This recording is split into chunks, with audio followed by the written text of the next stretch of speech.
Do you acknowledge that the inheritance of this great country was largely built by Christians? The majority of the people in the country were Christians. That doesn't mean we Do you think it has anything to do with why the country was great? Oh, I'm not going to get trapped here. Okay, I'm not going to let myself. Well, it's not a trap. I'm just like, No. because it was a great country and most of the country was Christian, are those two things two separate data points, or is there any reason why those two things were both true?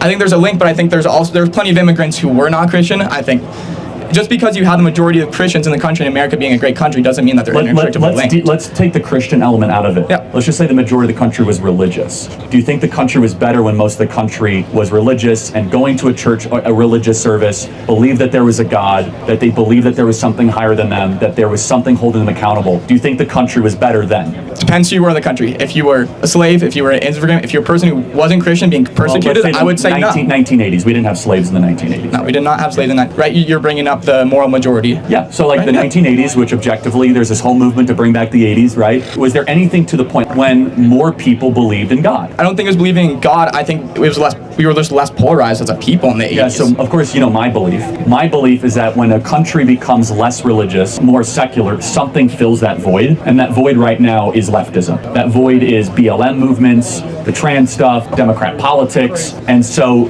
you can have high opinions or low opinions of Christianity, but would you agree with Richard Dawkins, who's an atheist, that he likes Christian society? Yeah, I think it depends what Christian society. I think a modern day Western Christian society, I don't necessarily have a problem with. I think sects of Christianity, certainly KKK, certainly FLDS, I have problems with. Yeah, I don't think they're going to find any KKK here. So I'm saying fair enough. The far Christians are voting for Trump. The far Christians are not voting for Kamala Harris. You're coming after this from a great perspective. I don't think you're going to believe me, but I hope I plant a seed. That you have an idea that's largely pushed by the media, that there's a bunch of like super KKK radical people that are waiting to take over the country, when in reality, your average Christians like this guy who just like wears a cross, I would imagine believes in Christianity because you have a cross? Okay, good. Not everyone does. What I'm getting at is the mechanisms of a religious society is good for everybody. When somebody walks around and thinks that you were created and that you're not God, you tend to have better citizens.